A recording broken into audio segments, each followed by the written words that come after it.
Shut up and sit down.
Shut up and sit down.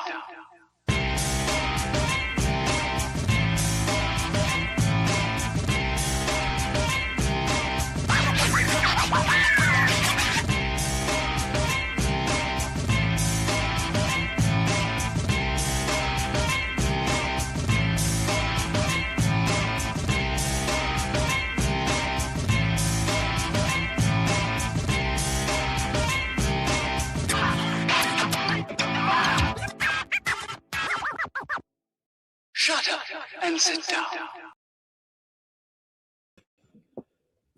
Hello, good evening, and welcome to another episode of Build, Paint, Play. I'm Dave. Greetings, programs. I'm Jake, and today we are joined by Rey Herrera, who's going to talk to us about pigment and all kinds of things that he is up to. Woohoo! Hello. Nice to talk to you guys. Excellent. No, welcome. I'm glad you're here. Very excited to talk to you about the Pigment Miniatures Show and your thoughts and plans and vision for the future, which will be super cool. But we've got a few things to go through first. Yeah, tell us all about the future. What's it like in the future? What's what like? Well, how much time have you got? No.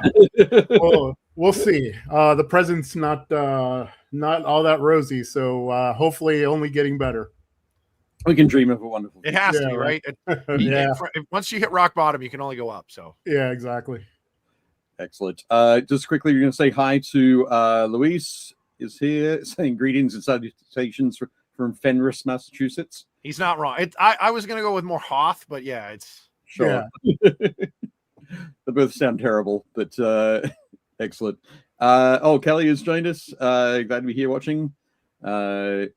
Ray, Josh Sawyer is here. Made it just in time. A Jemmies is here, evening from Ottawa. Good evening. Hopefully, well, I was wondering how badly was Ottawa hit? she going, eh? It's not. I don't think they got hammered as bad as us. Right. But I mean, my friends from Edmonton were like, "Oh, that's a respectable amount of snow," and I was like, "That's pretty high praise coming from someone from Edmonton." So Edmonton for sure. Cat Swift is here. Says hello, guys. I finally made it back. Fantastic. Hi, Cat. Hello. Jonathan Palomo is here. Says also hi from Ottawa. Congrats on the gold medal. Tears. Oh no, 3.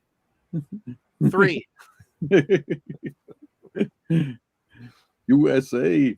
There we go. Patrick Keith is here. Bombshell Minis. Howdy, y'all. Excellent. Alan Jonathan says in Ottawa we have not been hit.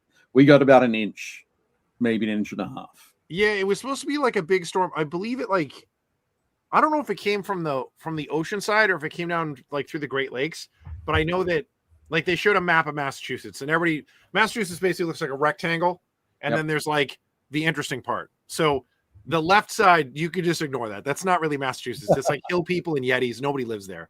So the the top little knuckle, that's called Cape Ann. And then the bite in the middle is Boston. That's Boston Harbor. And then there's Cape Cod that everybody knows.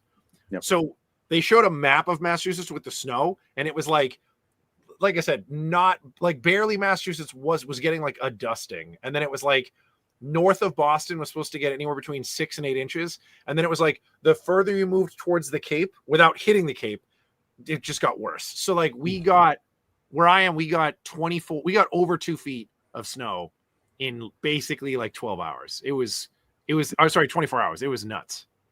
Yeah. It's 70 degrees here right now. And I'm not complaining. I'm not complaining. I love the cold. I'm a cold weather guy. I play ice hockey, I ski, I snowboard. But it was a lot. I much prefer 70 degrees. Enjoy. I am of Cuban descent, and I was born and raised in Miami, Florida.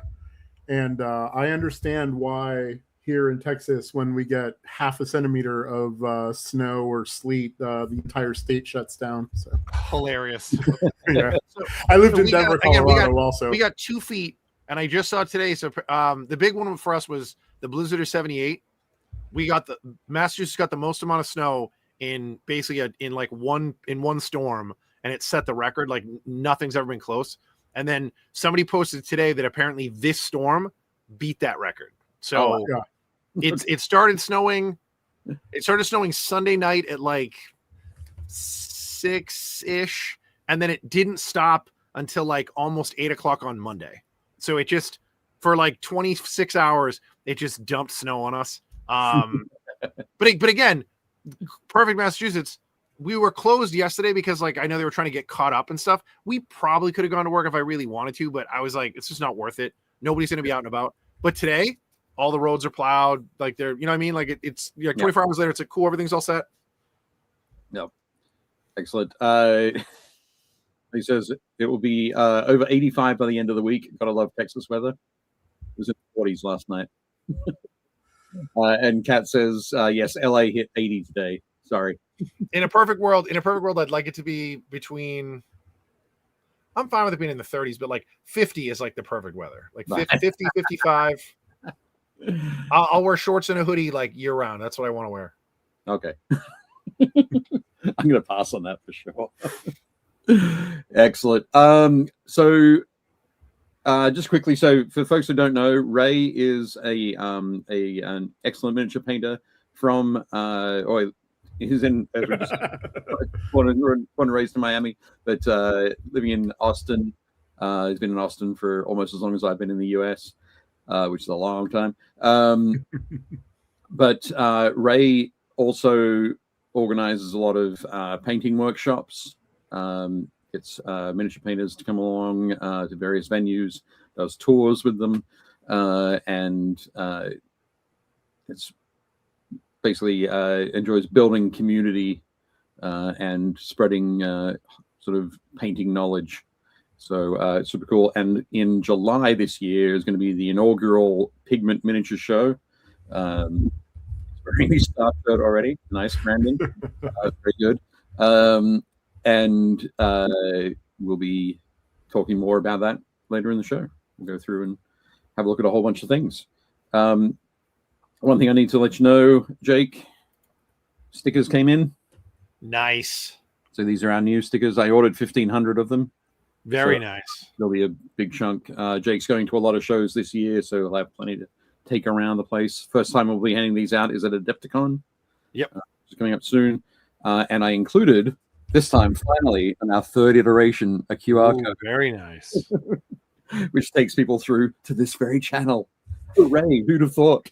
Yeah.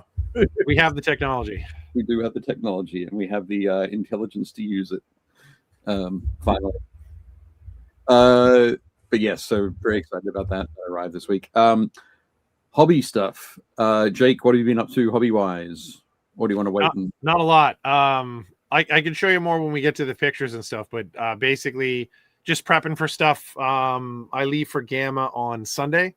So just like getting stuff lined up. Hobby stuff. I started crunching. I did have a lot of list building this weekend. I think last episode I mentioned the fact that I'm gonna take a stab at applying. I'm gonna apply to No Retreat in Gibraltar. Oh, cool. we'll see. I mean, again, it's a long shot. They only select 30 people. I'm hoping that maybe Metters, who does stuff for them, can like put in a good word or something. But I was building a list all this weekend because they have a bunch of very specific rules. So the last tournament I played in, not Zone Mortalis, it's 3,000 points, and then you have to have a 1250 Zone Mortalis list that you can make out of the 3,000 points. Okay. And I was like, oh, that's not bad. Like, I'll just bring the list that I brought to Everwinter. But then they have all these restrictions, like you can't bring allied detachments. And I was like, okay, so I can't bring my Iron Warriors, so that's out. And then like you can't bring anything that has the Paragon keyword. They would prefer you don't bring Lords of War. And I was like, that's fine. So I was like, okay, I got to redo my list and I got to take out the Iron Warrior stuff and I'll add some stuff in. So it was a lot of me kind of like jigsawing pieces together and figure out like what would make sense and how the list would be good. So that was fun. John wants to know what No Retreat is. So No Retreat is the guys at SN Battle Reports. So they host. They're in Gibraltar. Yeah, they host a couple of events. Like they used to do 40K. They used to do a ton of 40K, and then they started adding Heresy in. And then a couple of years ago, they have basically like I don't want to say fully phased 40K out, but they've become much more Heresy like focused. Yeah. So they've got like they do a huge Horus Heresy like 70-person tournament. They do 2 years ago they did a 40K tournament. I don't know if they're going to do another one, but like they do that, and then they do No Retreat, which is their like application driven like limited like space tournament. The prices seem reasonable, but I was like, look, it seems wacky. Like I'm trying to get more games in this year, and I've had so much fun playing. Again, it's even this one. It is listed as like it's a narrative event, so they don't want you to bring like just absolute like face beating lists. They want you to bring kind of like balanced, really narrative driven, like fluffy lists. Like you get to make your own hero. They have their own rules for that. You can't bring anything that isn't in either the core book or the legends. So anything you had that's a holdover you could use, but they don't want you using anything out of the journals. So that's like all the new stuff. So yeah, like I said, I don't know. I'm gonna put together an application. I gotta send photos of my army and yeah. But yeah, it should be fun. One thing you have going for you is that they like to have a like spread across all of as many legions as possible. So having your warhounds is something unique that they've probably never had before. So hopefully, like, yeah, no, that's super cool. I have wanted to go to that for a long time. Dave, you should apply and do it with me. You could paint up a 3,000 point heresy army like over this weekend. Sure. But I won't. Narrative events are great anyway. Yeah. You know, anytime you're in a hall, you know, there's this gripping intensity behind with the competitive players, but then you go to the narrative and people are dressed up, people are laughing, people are having a good time. It's really two sides of the same coin, but yeah, that sounds like a lot of fun. Yeah, I mean, again, who knows? Like, I guess Phil, who we had on, Phil the Glacial Geek, Phil went to their 40K event. I think he said like 4 or 5 years ago. Right. And then when we were talking about it, I was talking to some of the guys from Steamforged, and they were like, "Oh, you know, I know you're a big heresy guy. Are you going to this?" And I was like, "I don't know that one." And they're like, "Oh, it's in Gibraltar." And I was like Gibraltar, Oklahoma, like Gibraltar. And they're like, "Yeah." And I was like, I wasn't on my radar really, but like, you know, it could be fun. With the walk. Yeah, seriously. So it's actually a crazy one because you're not allowed to cross the border from Spain into Gibraltar. So when you fly there, you have to fly from like Portugal or from England. Yeah, the flights I looked at, I'd go Boston to Heathrow to Gibraltar. Yeah. So I was like, okay. Again, I just more was checking out prices because again, I don't even know if I'm going. Like it's not up to me. Yep. So we'll see. But yeah, like he went to it, and then when I was talking to Phil was like, "Oh, you should talk to Rob because Rob Medwell does a bunch of stuff for them. He's done like commission work, and he's like helped them with armies and stuff, and I think he's been as well." So I was like, "All right." So we'll see. I have no idea. This is a complete long shot, like, but we'll see. Excellent. Just quickly, Bolter Thrower has joined us. Says, "Hey everyone," and Kelly is also saying, "Ray's workshops are great. I'm really looking forward to the Pigment show." Oh, that's Kristen. Kristen Scott. Kristen, my bad. I thought it was That's okay. Kelly Scott. Well, We've got Kelly Scott. Thank you. We enjoy having you guys. Hi, Kristen. And Mark 9 SP, or is it Mr. K9 SP? Not sure. It says, any thoughts on color wheels? That might be an intro. Yeah, it is. It is.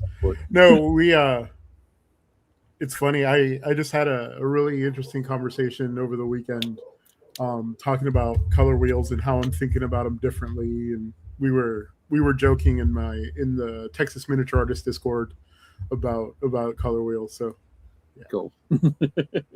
Nice. Excellent. What sort of well, obviously the Texas Miniatures Discord.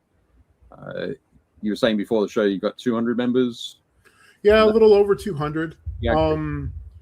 It started as a way to kind of connect people for the workshops I was hosting, Yep. and just a way to get people talking, and it grew from there. We opened it up to kind of anyone that's interested in painting, sculpting, anything related to the hobby, and it's just a place to come and share your passion for the hobby and for the art. If anyone's interested in joining, it's discord.texasminiartist.org. But yeah, it's a good place. There's a community of people, providing feedback, sharing reference photos, talking about events they want to attend, and I'm really proud of the little group that we've assembled. Little group, 200 people, seems so big when you're talking about a room full of 200 people, but in the grand scheme of things, it's a pretty intimate group, and I really enjoy it. Yeah. So if you are interested, check it out. You don't have to be Texan to apply, but it does help. No. When you sign up your role, it asks you where you're from, and one of the options is ain't Texas. You have to endure a joke about putting beans in chili when you sign up, but otherwise it's fine. Excellent. That's cool. Excellent. Boulder Throw says that in 1 week I've been printing and painting a full set of Kill Team terrain in a thematic theme of Hive City. I've gone full psycho. Fantastic. Well, if you're going to do it, you may as well go full psycho. Yeah, go all in, right? All in. Any other hobby stuff that you've been doing? So we've been attending a group. We started attending last year called we just changed names. It's now the Lone Star Miniature Society, which is down in San Marcos, Texas, which is halfway between Austin and San Antonio. Okay. So we get lots of folks from down south and from here in Austin. And we meet once a month, and we bring things that we've been working on over the month. We'll do little classes on different topics. And for this year, we started a project where we're all going to be painting the same figure. We're working on a Roman aquifer, 75 mil. That each month we do a different topic. We'll either paint it at home or in the meeting. And we'll bring our experiences and what we learned and our approach, and people ask each other questions and things like that. We just had our January meeting to set things up. In February, we painted skin, and we talked about skin. That's where I went on a rant about color wheels and the Munsell system and value and chroma. It's a whole thing. But that's the main thing I'm working on, and trying to narrow down what I'm going to be submitting for Pigment, even though it's just going to be there for display. Sure. Awesome. Hey Ray, where is your mic? Right here. So every time you pick your hands up and you hit your desk, it vibrates. It's okay. Literally all I can hear is that mood. I was like, Okay. what is that? Where's that coming from? It's like, I was like, what is that? And my camera dances too, so yeah, I'm winning on all fronts. Okay. Cool. Awesome. Well, I haven't I painted any miniatures. I don't think I painted any miniatures this week. There's no way. Who are you? Where's Dave? Terrain. I've been working on terrain. The coming weeks, I've got a lot of miniatures to paint, but I've been working on terrain. On Saturday and Sunday, we did a mini spray team East. Brendan Bell, Chris Marshall, John Schaefer. John Schaefer flew out from Minnesota, and Brian Delaney. We were together Chris's place, and we painted terrain for Trench Crusade for the table. So I'm providing 2 tables. Brendan is providing 2 tables for the narrative stuff that they've got going on, and their theme is aquatic / nautical kind of thing. So working on different tables that have some sort of water feature on them. But we've got some photos of that later in the community section we'll show. But those and the other stuff that I'm working on for Factory Fortress, which will be revealed at Adepticon. More of that fun stuff. But otherwise, I'm trying to think if there was anything else. That's about it. We should jump in to the for sure. main topic, or the intro to the main topic first. So, excellent. Sharing screen. Just the one I'm looking for. Ray, again, this is part of the charm of the show is we're doing it all live. Because I get to do all hey, the and absolutely. moving around and the pressing of the buttons, or the clicking of the mouse. I have to talk it all through in my head to make sure I'm getting it right. So last week we had Tyler Mengel on, and Tyler showed us his photo of his word bearer Saturnine Praetor, which is the one on the left of the screen here. The video where he goes through and paints it is up now, along with the video. Sorry, it's the same video. Tyler's painting his word bearer, and Joachim is painting his world eaters Praetor. So very cool video. Adam narrates it. Adam Abramovich from the Army Painter. So make sure you head along and check that out. Of course, the reason we're putting this out is that the Army Painter sponsor the show, and Jake and I are members of the Army Painter factory team. So I think the Army Painter is also a sponsor of Pigment. So They are, absolutely. Very And my workshops also. oh, nice. Awesome. Yeah. So very cool stuff there. But yeah, definitely head to their YouTube channel and check out this video. Well done. Next up is Adepticon. Adepticon is now 28 days away. It's too close. Way too close. I have way too much left to do. I was talking with Jamie from Factory Fortress today, or messaging on Slack, and I said, "Yeah, I need you to send me those things. I've only got like 36 days left to paint them." And then when I pulled up this graphic, I was like, "Oh, wait, no, You're like, that's wrong." 1 week less." Oh. I remember the panic for that show, trying to get everything ready before flying out. Yep. Are you coming out this year? I'm not this year. This year, I have one out of town trip that I'm going to do. One flight trip that I'm allowing myself, Right. and I'm going to Chicago in May. Okay. For a workshop. Okay. Nice. Who's are you running the workshop or? No, I'm attending. Cool. Who's With my art hero and art of author Chris Surrey. Oh, nice. Awesome. Yeah. That is super cool. Yeah, that'll be a fantastic workshop.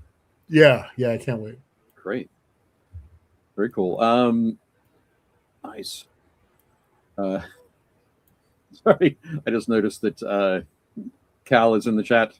Poor Rockshire said Dave does all his own stunt mistakes. I absolutely do. Thank you very much for that, Cal. Awesome. Fantastic. So 28 days to go. We're all excited. Jake, you're going to start painting your stuff in about a week or two? Yeah, probably like a week. Nice.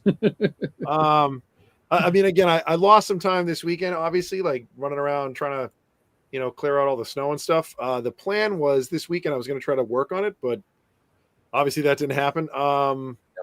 Just I think oh, here we go. Yeah, that's my yard. That's kind of like mid snowstorm. Yep. So we have two small dogs. We have a pug and a mix who I've had on the show before. And the snowbank that you see where I have it carved out down the bottom right of the screen. Yep. At that point, it's already taller than the dogs. Like that's probably 14 inches of snow. Right.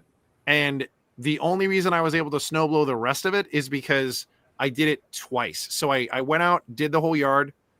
And then my wife and I basically went to bed, and then it went out. I did it again in the morning and drained the snowblower. And so in the back kind of middle, like that white patch. Yep. Like that's a lake. Go up above the fence. Oh, like yeah. That's a lake. And there are houses on the other side and you can't see them because it's snowing so hard. Right. so like it was still coming down. I mean, you can see our cars, they're like buried. And that fence along the back, that's a 6-foot fence. Right. So yeah, both dogs are actually in the photo. Leave a comment where you find them. Yeah, they're in here somewhere. Like where's Waldo? But yeah, I drained our batteries 4 times. I did it once. I did this, and I did a little area for them to walk around the back, and then I did like just in the behind the car right here, behind the railings on the left. And then the batteries died, and then I charged them, and then I literally was like, oh, I'll just go out and do it again. And there was another like 6 inches that I had just done. So I did it all again, and then did more of it, and then it died. And then my wife was like, we'll just deal with the cars in the morning. I was like, all right. So we went to bed and then got up, finished the backyard, did everything again for them. There was another 6 or 8 inches there, and then drained it doing the driveway, and then charged it again, and then finished the driveway. It's insane. It looks like Echo Base on Hoth. Like, yeah, excellent. But I measured it kind of like in a flat spot in the middle of the yard, and we got I would say somewhere around 24 inches of snow. Right. Nice. Kristen says my in-laws have 2 pugs. They've had 4 pugs total over the past couple of decades. Silly little dogs. They are the best. Did you see that they're breeding them now to reintroduce snouts? Yep. To make them healthier overall? All the brachycephalic dogs, which is like Frenchies, bulldogs, pit boxers, anything that has that kind of smashed in face. They get a lot of like breathing issues. We've been really lucky. Yeah. Like our dog doesn't have any issues, but yeah, in general, pugs and Frenchies in particular have a lot of problems. No. Nice. But yeah, so that was my weekend was that was literally all day Sunday, and then most of yesterday. I'm so sore. Like I have aches on aches, like my back, my arms, my shoulders. Yep. Finished this guy. So I'm debating. I think I put in 2 photos, one with the shield and one without. Okay. I like the idea of the tilting shield. This one's too big. Like I put this on here as a concept. That's just blue tacked in place. But this is supposed to be Captain Pedro Cantor of the Crimson Fists. Right. So I wanted to dress him up a little bit. Tyler Mengel actually put me onto the idea that there's little tiny tilting shields that come with the original Cataphracti Terminators. Right. Yep. The older ones, not the current ones that just came out. So I gotta try to find one of those. Right. It's probably like half that size. Yeah. I think that'll be the way to go. Yeah, I like the idea, but this is too big. Yeah, definitely. Again, his loadout is hilarious to me. He has a power glove, which is a power fist, and then 2 bolt pistols. So he has one that is holstered, and then he has one in his hand. I was like, okay. I'm telling you, it's replacement killers, Chow Yun Fat replacement killers. And okay, you just like chuck a pistol. Yep. Where's the next one? After that, it's just punching people.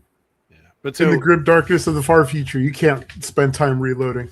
Yeah, no time to reload. Yeah. Well, it's tough to reload with that big claw. Yeah, exactly. You crush the magazines. But yeah, so I figure so this guy's done. I finished the missile launcher Marine the other day.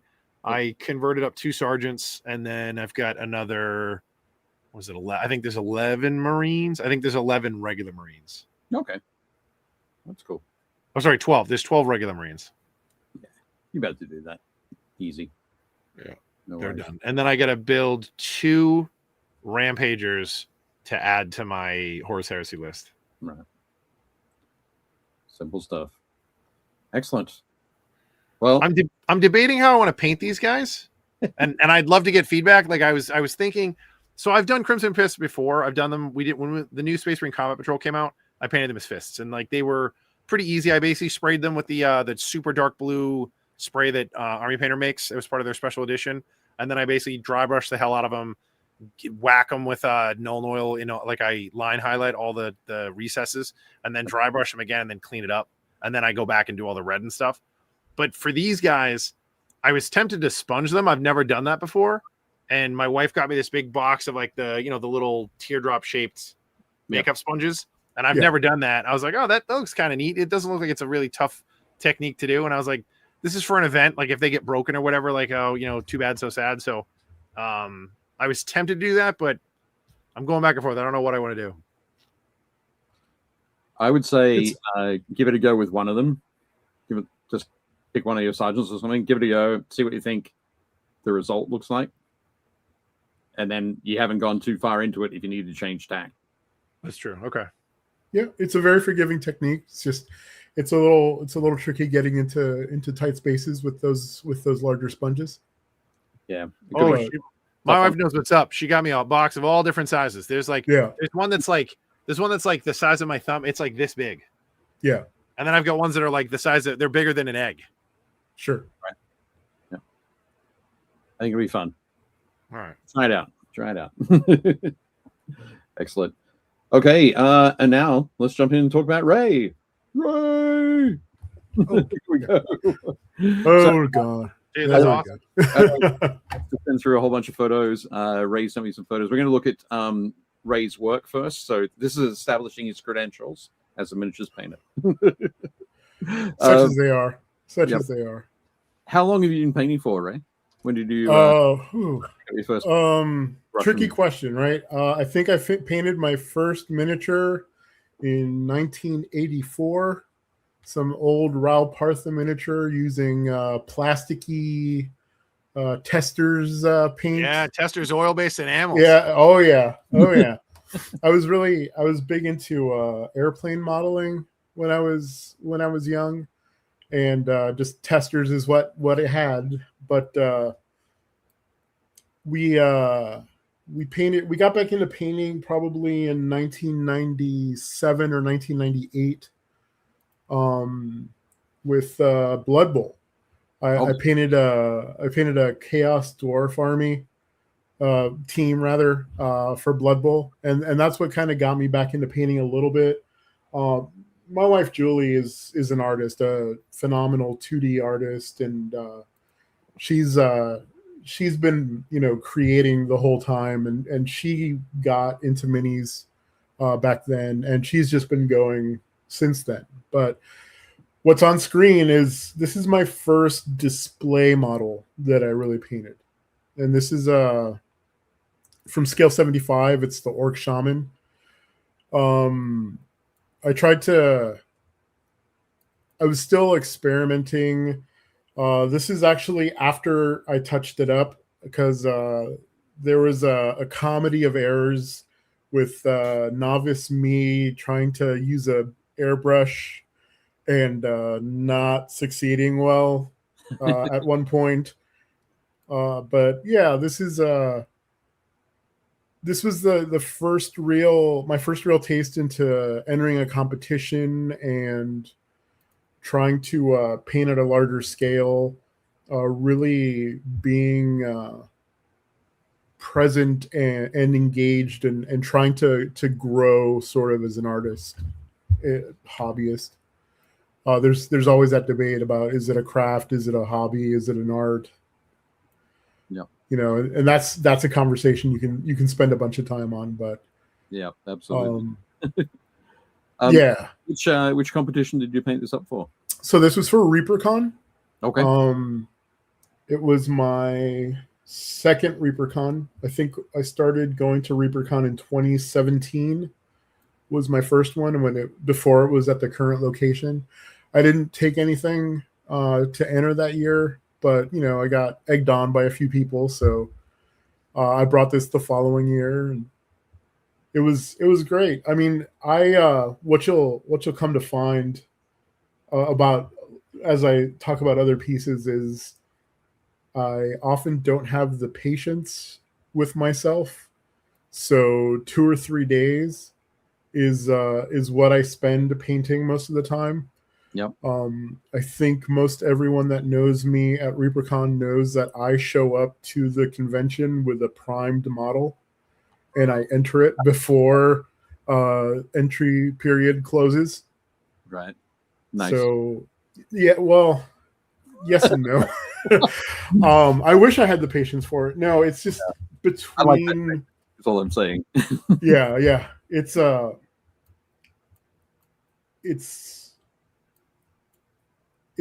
tricky to balance the work I have to do, all the work that I put on myself because I can't just sit still. Right. But yeah, much to the chagrin of most of my instructors, I spend very little time on on projects that I work on. I'm hoping that my fall projects this year for Pigment and for ReaperCon, which I'll be attending this year again, we'll have some more time and care put into them for once. Excellent.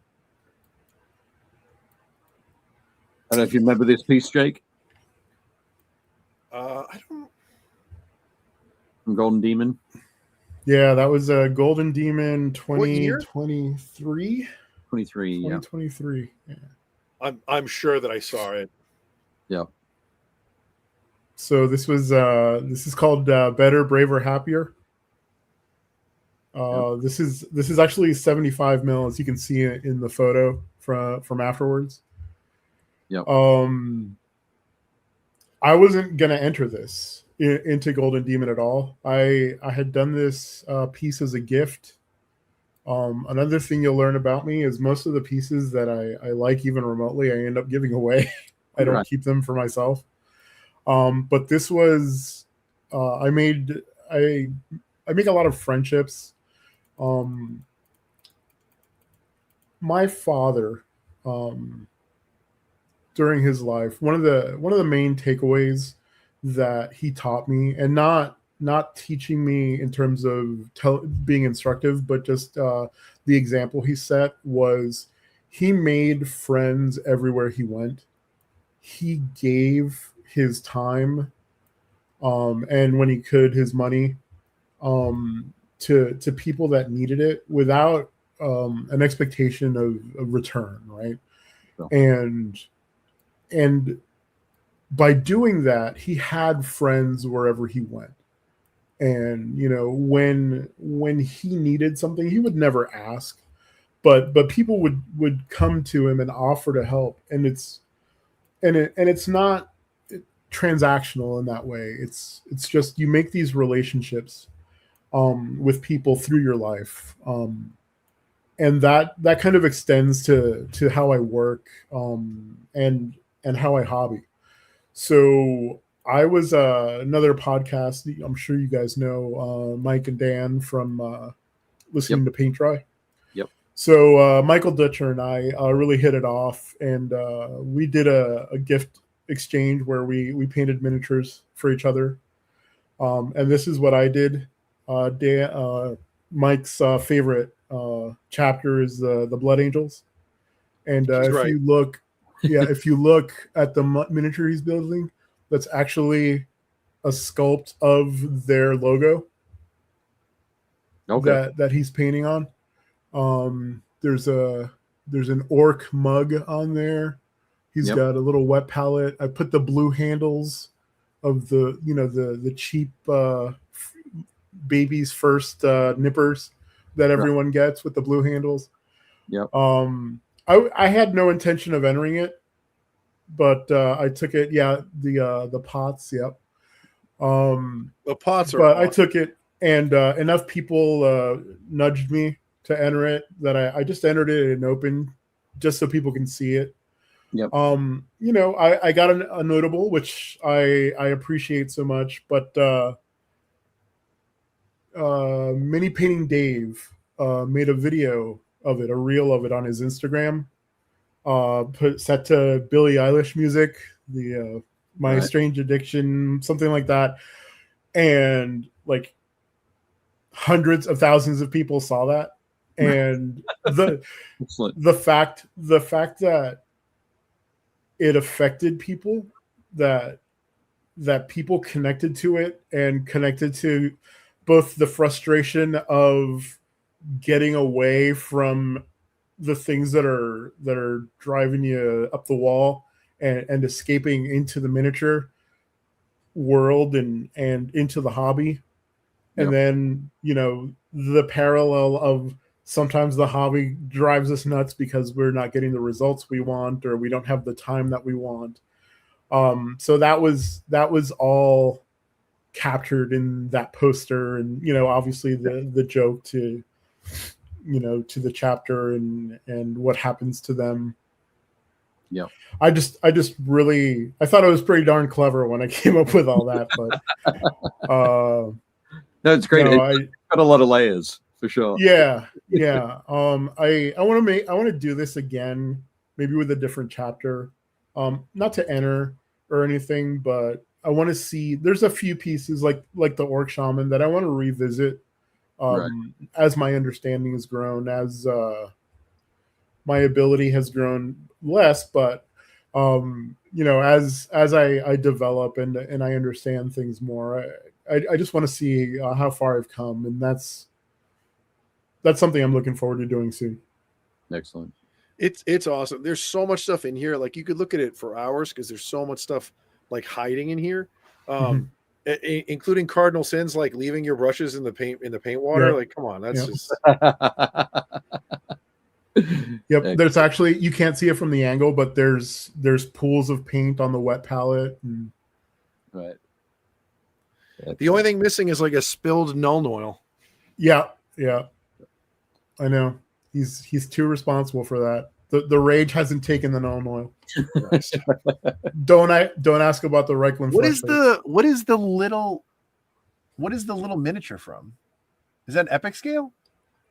No, so that's the Listening to Paint Dry mascot that they have an STL of. And they do it for youth trophies and things like that. Michael sent me the STL, not knowing what I was going to use it for, trusting fool that he is. And I incorporated that little bit into the piece. That's awesome. Great. Very cool. Next up, Mr. Piffles. Is it Mr. Piffles? Mr. Piffles. This is sculpted by Nick Choulos. I think I'm pronouncing that right. He's Greek. He's a Greek sculptor. He has a whole line of these adorable guys. This was a terrible photo. It was taken at the convention. This was this year's primed bust that I arrived at ReaperCon with, and worked on it for about a day and a half. It's Ray. I'm not gonna lie. I love your approach to paint competitions. I like. I love it. That is 100%. That's what I would do. Like, I would forget until the last minute and then be like, I'm just gonna show them paint something. Oh no, I don't forget. I'm saying, but I feel seen because I would forget. Yeah. No, I anguish and I stress and I go through several bouts of imposter syndrome, and I start a project. It goes horribly. I throw it in the trash. I fish it out. No, I can save it. And then I'll leave it here because I just don't want to deal with it anymore. And actually, this wasn't going to be the piece I was going to work on. I brought this as a backup. Originally, I was going to work on. There's an amazing piece that's a television with no body but legs. Trent Holbrook miscast. Oh, Miss Gus Minis. Yeah. Oh, he does some fantastic whimsical work, and he has such a beautiful spirit, that guy. Yep. I really his content really moves me. And I had a piece of his that I had a great story with, and I dropped it the first hour that I was working at ReaperCon, and it broke in a very bad place, and the fix didn't go well. Didn't take. The people at our table at ReaperCon saw me go through that whole gamut of emotions before I walked over and threw it in the trash and started paying this guy. But yeah, he I was playing with kind of moving through the color wheel with his hat. Yep. I wish I would have taken more angles, photos and more angles there. I was really happy with how the light was captured in the hat. And it's hard for me to say that, being happy with my own work, but well, it's a great. You did a great rainbow like transition across the hat, which is awesome. This thing reads like it's when you first showed it, I thought it was like I thought it was a Malifaux bust. Yeah, because it has a Malifaux vibe. Mm-hmm. Yep, the cheekiness of the goblin. Yeah. But like his eyes are great. The transitions you've got on the ears are super cool. Like the like sort of standard green out near the tip, and then it kind of fades down to a darker green, and then as you work in towards the head, it transitions more naturally to like a sort of a mid-tone green. Like there's a lot going, and then like the classic red nose. You gotta love the like is he an alcoholic? Is he just like a cartoony red cap goblin? Like there's a lot going on. It's really fun. Your use of color on this is great though. Yeah, thank you. Yeah, this was, I think, who was this gifted to? This was probably gifted to Bob Bethea, who is a Texas luminary. He was actually one of the founders of that Lone Star painting group, and has a long history of figure painting and scale modeling, and yet another friend I've picked up along the way. We have a lot of gaming friends in Texas. I'm trying to think. We've got so obviously Patrick, who owns Bombshell. Yep. And then Pete Underwood, friend of the show, longtime GW guy. He's based down there now. And then you've got like Mars and Larry, who own Bella Lost Souls. And then Meredith and Greg, who own Turbo Dork. Of course. Like obviously, I mean, he's gone now, but like Ed and like all the Reaper folks, like there's such a solid gaming community down there. Yeah. Yep. Absolutely. Yeah, one of my a very good friend and incredible artist, Steve Garcia. Yep. Is Texan. He's currently in the Washington D.C. area for his current tour, but he'll be back in a few years, and looking forward to having him come back home. Yeah. Definitely cool. Kristen said it can be stressful painting up to the wire. I came with everything ready this past ReaperCon and entered on Thursday afternoon. It was great not worrying about the deadline. I agree with Kristen completely. I'm just not wired that way. Sure. I just, my anxiety takes over. I mountain out of a molehill every mistake, and right. I don't know. I think I'm not as confident in refinement as I want to be. Okay. So I work on the beginning and the middle, and then kind of the end tends to be pushed by the wayside. Right. I like it. I can see that. Nice. Next piece that you sent through. All right. This doesn't have a name, but this was my piece for our Dogma 48 event that I hosted in December. For those that don't know, the Chromonaut community in Denmark, Tue especially, right, created this event that you begin 7 p.m. on Friday with it's all up to the artist. There's no hard and fast rules, but the goal is to walk in with nothing and walk out with a finished piece. So this was a bare printed base and a 75 millimeter. The dwarf is from Nishikar, I believe his name is. Okay. Incredible artist. I think he sculpts for the game for the gaming industry. Okay. He might have done some work for Sideshow Collectibles, but it's an incredible sculpt.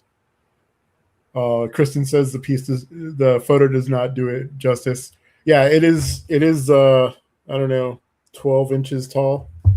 Right. It's but yeah, I started it Friday at 7 p.m. and I'm in my 50s now, so I was not painting for 48 hours straight, not remotely. So, but it's that perfect sweet spot of me and having about 2 days worth of patience in my own abilities to create a piece. But that was an incredible event. It's something I would definitely want to do every year going forward. I see Sam in the chat. Hey Sam, he says the Dogma 48 event was a blast. It's an incredible challenge. It really is, because it's all in how you approach it. Some people are very methodical and they take their time, and for those people, it's a great way to push yourself outside of how you normally work. Yeah. And just experiment and play. Because obviously you're in a room for more or less 2 whole days. People get punchy. Little rituals form. So we had the classroom that we normally use for my workshops set up in a different configuration. Then we had 2 tables by the door, and those 2 tables became the break room, and the break room was literally just 4 steps away, where you just got up, and when you just needed a little space from your entry, people would walk through. But then someone sat there, and then chaos broke out, as always. Lots of bad jokes. Sam says poor Steve was getting asked about feedback all day. When you have Golden Demon winners in the room, I think we had 3 or 4 Golden Demon winners in the room. So yeah, they were doing double duty, getting asked all sorts of questions and working on their pieces. Yeah, but it was a great event. That's cool. I played with snow effects, which I hadn't really before. I played with some hobby resin and a UV light to get some of the icicles. Okay. There was a lot of fun things that I tried there just to make them different. Sorry, is that like the ones hanging from the back here? Yeah. They're from the nose of the dwarf arch. There's some icicles there. There's some pools of ice on the base that I did with that. Cool. Yeah. I'm glad she said it was that big. There's nothing here for reference. So in my brain, it's the size it is on the screen. It's like this big. You're right. And you're like, oh yeah, there's a regular sized dwarf, and you put some stairs in there, and I'm like, oh yeah, cool. So it's like this big. You're like, okay, that makes sense. Yeah. I had a photo with a bottle of AK paint next to it so you can see it, but that photo didn't come out well, so I forgot to send it. Okay. It should have had a banana for scale, but yeah, no one's perfect. Yeah. Nice. Cool. Next up, this is a letter to an unknown soldier. This was the last piece I finished. Cool. So, as I said, we started attending, and when I say we, the Lone Star Military Modeler Society had an influx of fantasy folks, of quote unquote fantasy folks, come in when myself and several others in the community we met through workshops. Bob Bethay, and a couple others. And we decided to come out and just share kind of our experiences and see what they were doing on the military modeling side. And that's been one of the goals that I've had, in my desire to build community, is reaching a hand out to kind of different communities that are playing with sort of maybe not on the same field, but with the same equipment. Sure. Reaching out to the historical modelers and figure painters, Gunpla enthusiasts. My wife and some of our friends are big Gunpla people. Right. I want to reach out to kind of the kit bashing community, because I love the creativity that they bring and the joy that they bring into the hobby, and obviously the gaming community and the display painting community. But this piece was, since I have a big mouth and I take on projects and more work for myself, I laid down a challenge my second meeting of the club and said, hey, how about by the end of the year, people that traditionally consider themselves a historical painter, paint a fantasy or sci-fi piece. Right. And if you're a fantasy or sci-fi painter,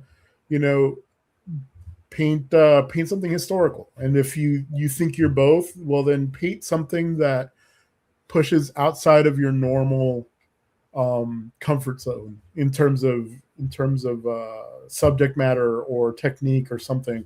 Let's just do something outside of like the boxes that we've been putting ourselves through and putting ourselves in. And it was excellent. I was really happy with the number of people who were just on board to try it. Some of them halfway finished, some of them finished their piece completely, but I fell in love with this model, with the bust. Yep.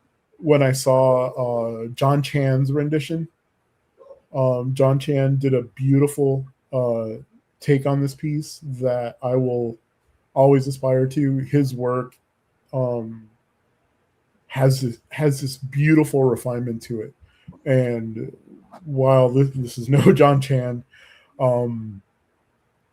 this was good for me to focus. This one got a whole week of my attention. Right. So this was it had its own set of challenges. I had done it in time for Model Fiesta, which is a local show in the area down south, about an hour south of us.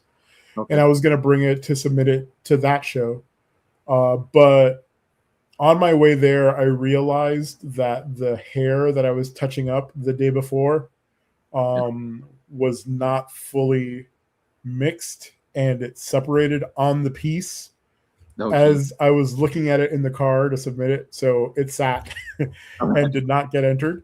Then I went home and fixed it in time for the meeting. But it's based on a World War I trooper, and obviously the letter to the unknown soldier, the famous monument. I think one of the things I love about this piece is your treatment of the textures. You got there are a lot of textures going on this piece, and I think you've dealt with them all really well. Surprisingly enough, is going to be the paper. The paper just, it feels like you folded up some paper and put it in the model's hand. Yeah. I was very cognizant of how many different textures between, the webbing to the wood. I tried to make sure that the wood, where it was going to be handled more, on the rifle, on the butt where it's tucked under the arm and where the foregrip is. I tried to make sure that it was weathered more there, and that I tried to capture grain in the wood and compare that to the texture of the the coat, the brown coat. I actually did paint the back. There's a lot of texture in the back to kind of simulate the weathering that coat would go through, and then the helmet, while it's reflecting light fairly well. That was all.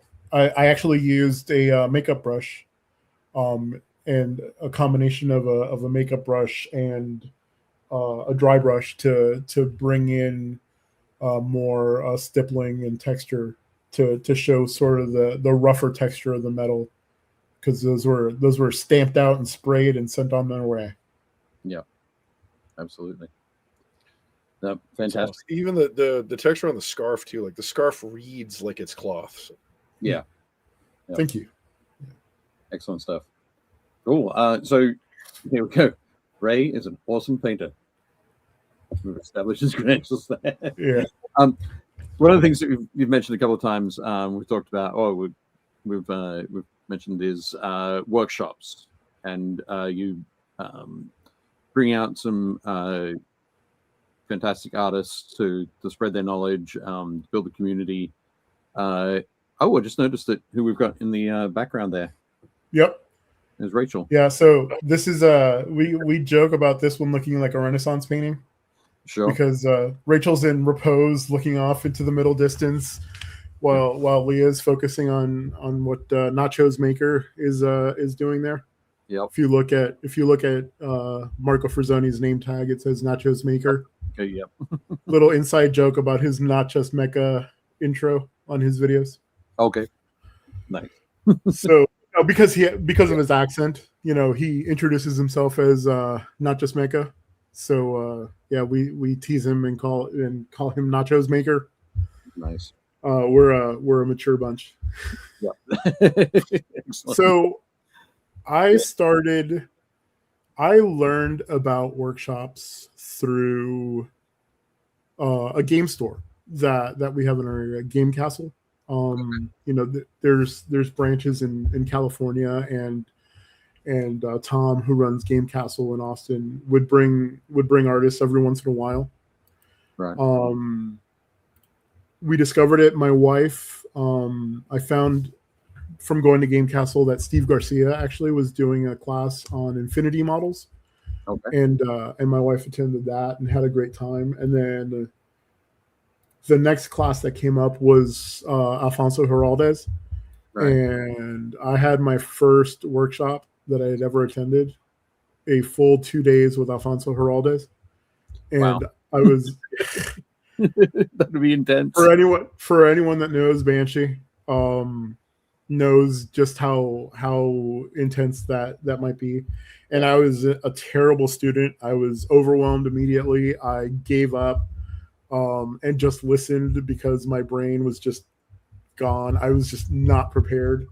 But the incredible thing is, while I say all that, a lot of the lessons that I learned in that class like really stuck with me. And it was like when I had time to process, it was a class on ambiance and using color to portray ambiance and evoking mood and things like that. And I learned so much that I didn't put into practice on the day, but that I carried with me. And it just reminded me, it just showed me that, people come into these workshops at different levels, and sometimes they'll get frustrated because, they're not walking out with a finished piece or, a finished model. And that doesn't necessarily align with what they're expecting to get out of the workshop. But, if your mind is open to learning and you view the model that you're working on as a canvas to explore the techniques that are being taught, you take so much away from it. So I worked with Game Castle to bring in an instructor, Vincenzo Celeste, Miniatures Den, which was a fantastic class, but organizationally had some issues. And then, just the economy of how things work. It's hard for for a game store to dedicate the amount of space needed to host a class. So I did a bunch of searching, and I found a hotel that had a meeting room, and you can see here this is a workshop that Steve Garcia taught in our area, in our space. And we sit 18 students in our class. We have overhead camera and a television so everyone can see. People are encouraged to get up and come closer and watch, an open dialogue. People have questions, they should ask them. We encourage constructive feedback, and it's just been really good for personal growth from a hobby perspective. But Vincenzo, Alfonso again, but then Marco Frazzoni from the previous photo. That was the first class that I managed beginning to end, and there was some principles that I decided that I was going to bring forward. I don't make a cent from the workshops that I host. My payment is a seat. Matthew saying the back of Warren in his head. Yeah, the trouble kids in the back of the class. Yeah. But I don't take a cent. The money goes towards paying the venue, paying for lunches, and everything else goes to the artist. I really should try to make a business out of something, but I don't. I see Brandon. Yeah, very common Banshee experience. Yeah, and he's looking forward to learning from him at Adepticon. Yeah. It's been, I've been blessed to have been able to go to Adepticon and to LVO and to Nova Open, because it's given me the opportunity to make those connections and to build those friendships with artists. And earn their trust. I mean, that's the most important thing. Everything I do is in writing. So when I talk to an instructor, I have document that shows, how I do things, what you can expect when you put your trust in me to host a workshop for you. I am completely transparent in terms of the money that comes in and the money that goes out. Sorry, I keep pounding on the damn table. And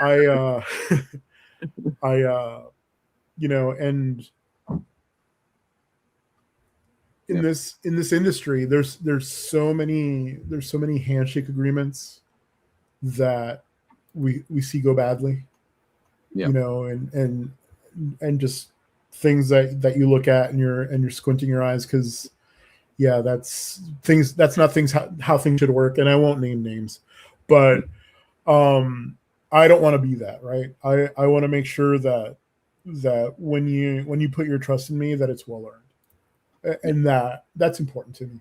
So, and we have our traditions too. We try to do a meet and greet if the schedule allows beforehand, and then this is Style Switch Barbecue. Everyone that comes to a workshop is invited to the Saturday night barbecue.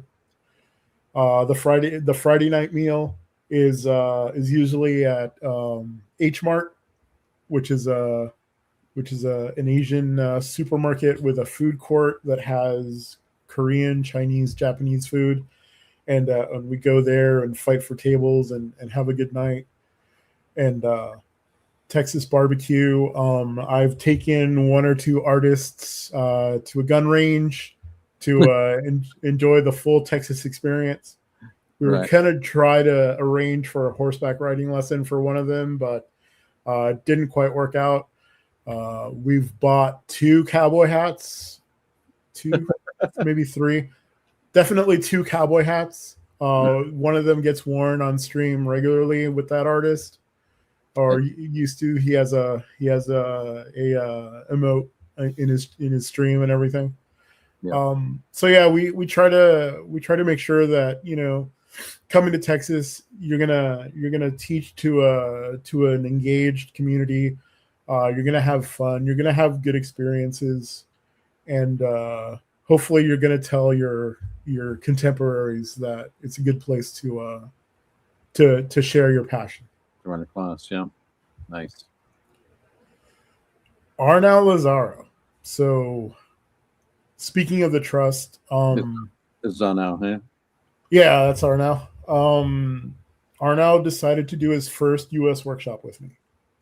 Nice. And yeah, I was blown away. Arnau is a legendary artist. He's so incredible and an amazing instructor. He did some things in his class that really pushed us, the students, outside of our comfort zones.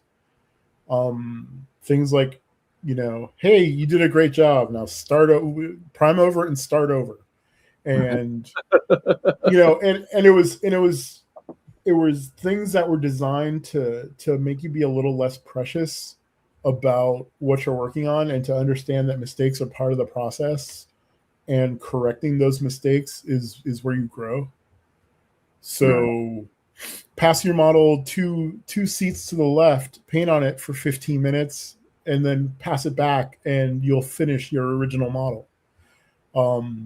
Every piece got passed to every person, so you can see the process, the progress, and see the ideas that the same lesson inspires in different people, right, in the midst of the process. Just some fantastic lessons that we learned. And obviously seeing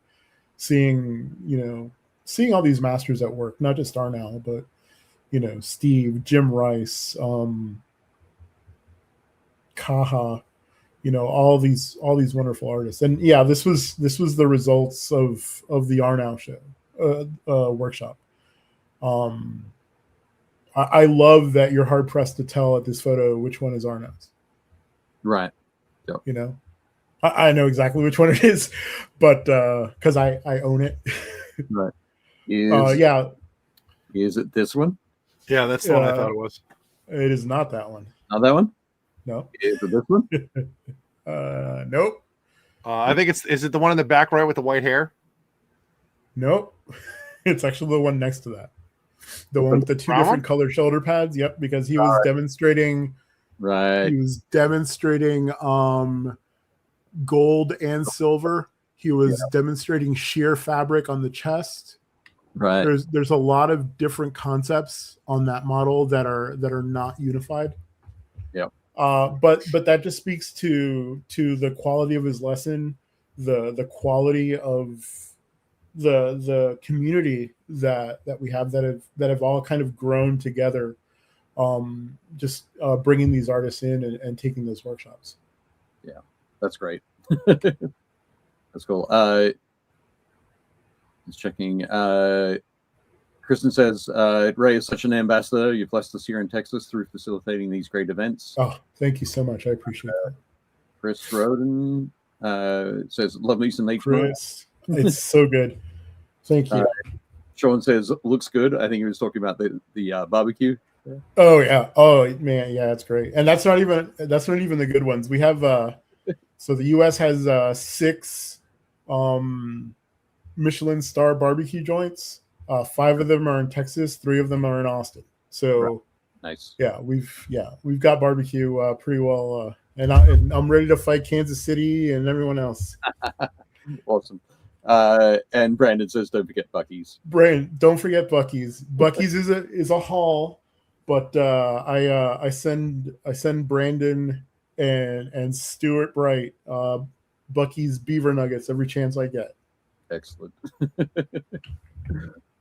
Awesome. So I see friend of the show Jamie Daggers. Yep. Friend of the show Jamie Daggers. And I like how you guys are wearing our shirt, the one that we did for Kathy. Yeah, absolutely. So yeah, this is my concept of, I think about the community. I love this community. I really do. I've been in hobbies my entire life, a variety of different hobbies. And obviously there's bad people everywhere, right? But I've always, I grew up in the 80s as a nerd with nerdy interests. So I was always an outsider in that regard. It's not like today. In 2015, I went to a PAX show, and we went to a concert of just a nerdy music concert. And my son jumped the railing to rush the stage of a nerdy band next to a person in a unicorn onesie. And I felt myself overcome with emotion because it's just so common and open to celebrate the odd stuff that we love. Where when I was growing up, it was, nerd still had a negative connotation, right? So, and then coming into the space and just being an outsider, even today, demographically, Latinos are underrepresented in the hobby. And seeing the LGBTQ community and the trans community struggling for acceptance and seeing that acceptance in our community. Again, there's always someone, but just having that openness of spirit and of heart is so powerful to me. Yep. And it's important for me to find my little tribes and to create spaces where those relationships, those positive experiences, those positive connotations can flourish.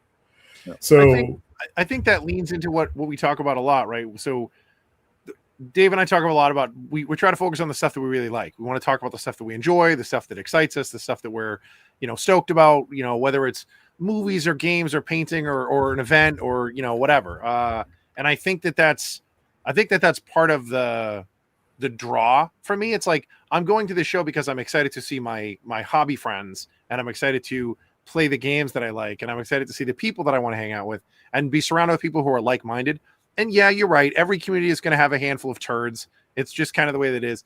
But the one thing I do like is I think that the vast majority of those people just get shouted down by the rest of us. And to your point, I've explained this to the kids at the shop all the time. So my adult job is I run a game store. So a huge part of it is because we're all around the same age. Like we're all like, I'm 50. Dave's a couple years older than me. You're a couple years older. So, but we're all Gen Xers. And a big part of it was, part of the Gen X experience was being different is okay. And I think that we really embodied that. And then I have cousins and my nephews and stuff will say, well, yeah, but the comics are so big now. And I was like, but it's a product of the time. It's because people from our generation are running those companies. It's like, hey, what was awesome when I was a kid? I really liked Star Wars. You know what we're going to do? We're going to make some new Star Wars movies. Hey, you know what I liked when I was a kid? Star Trek was really big. You know what? Let's make a bunch of new Star Trek TV shows. Like the people that came from our generation that were all about accepting the weird and kind of letting your freak flag fly and doing all of the things that we like and embracing that are running these communities. We were like, oh, Hollywood's gone woke and like, Star Trek is woke. And I'm like, first of all, Star Trek was always like awakened to the idea of differences and celebrating that. And I think in our industry, it attracts those same kind of people. So it's not surprising that our community champions that, right? I mean, it's like, oh, well, really accepting trans people. Of course we are. Like, why wouldn't we be? Like, there's no reason why you wouldn't be. We're all the same. We're all interested in the same stuff. Yeah. Again, but it's like, I think it's important. The other thing, the flip side of this too, is our community, it really is very small. Like, people are always like, how do you and Dave know these guys? And it's like, oh, I know so-and-so because he worked at this other company. Or most of the times it's Dave and I. The answer is usually Games Workshop. That's usually how it is. But there's so many people now that we know that are outside of that. And I'm sure you're in the same boat. It's like the reason why you know all these different artists and creators and painters and just hobbyists, it's because we all like the same stuff. Yeah. So we gravitate to that. Yeah. I mean, Absolutely. I've never. I was talking before the show. I've never been in a situation where an artist has not been generous with their time or their knowledge, or to offer encouragement, or to respect, hey, do you want feedback, and then providing that feedback in a way that you can take something away from it. It's really encouraging, and it's something that I feel is my responsibility to carry on, to move forward, But to your comment to the Gen X, the comment that came to my mind is, I got wedgied so these kids could fly, Yeah. Just saying hi to Unicanned Corn. It's a fantastic handle there. Just got back into painting after 15 years. Had to move 15 years ago. Had to move abruptly. Lost my entire set. Set up in craft and art supplies. Very cool to hear getting back into doing some painting. Awesome. I was like, Tankred says the more people in the hobby, the more cool stuff is being done. Never understood gatekeepers. I'm 100% with you. I am a big proponent of, like, I hate the velvet rope experience, or like keeping people out of certain things. Like, hobbies are for everybody. Like, it's up to you to pick your, like Ray was saying, to pick your own personal little tribe that you want to game with and play with. But like, once you're part of my tribe, like, I will go to bat for you no matter what. Like, I like going after my family, my friends, my tribe, like that. You do not want me as an enemy. Like, exactly. The bear that they're talking about poking, I'm the bear. Like, don't do that. So I will say, JD the Ender said, I've been to 2 events and the community Rays have cultivated is amazing.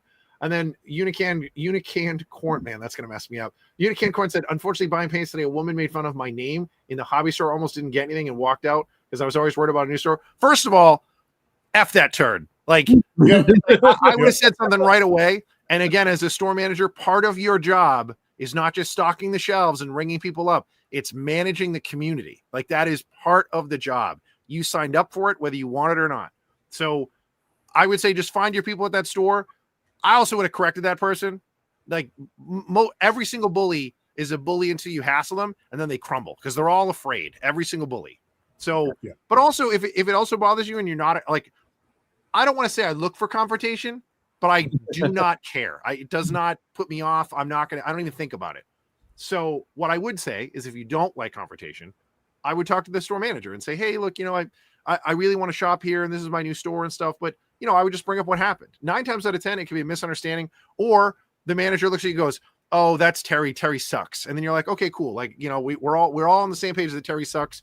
We should have put up with him. I get it. But yeah, you shouldn't have to put up with that. And that's not okay. And I'm sorry you had to experience that today. That sucks. Yeah, but for sure. Glad that you got the supplies and you're ready to paint again. That's good. Man, I've been blabbing. We're running out of time already. Oh yeah. Look, so this one, I see Dan Osborne.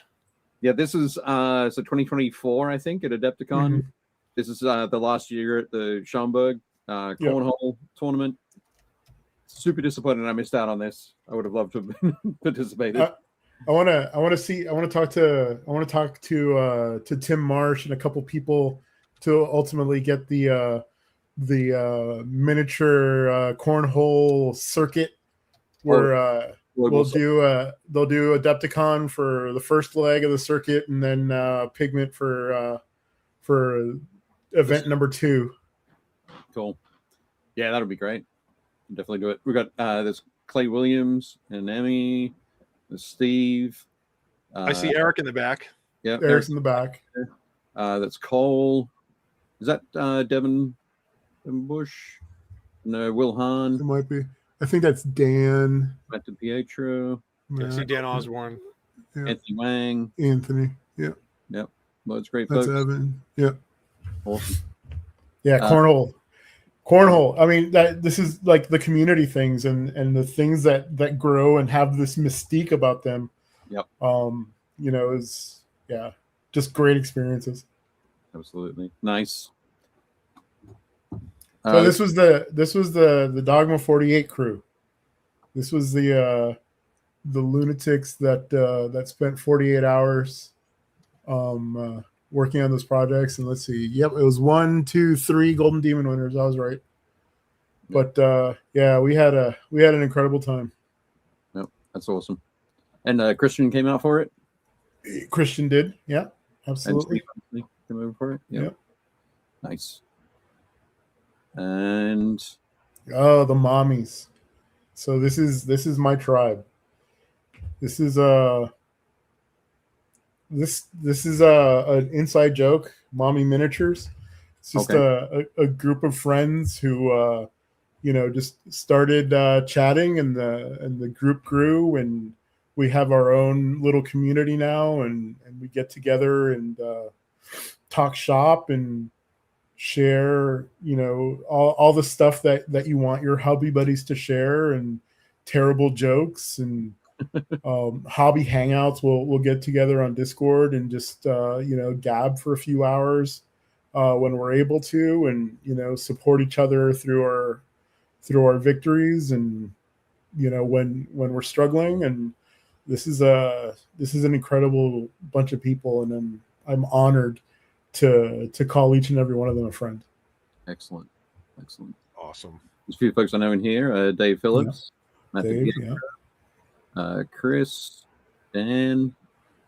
That's you at the back there. That's me. That's my wife. You're right there. Yeah. Is this Kristen? Pardon? Is this Kristen? Yeah. No, that's Jess Coe. Oh, and her husband behind her. That's Roxana. Right, that's Roxana from Verico's Vault now. Yep. Vault. Yep. Yeah. So is Chris. Yep. Devin. Excellent. Yeah. Very cool stuff.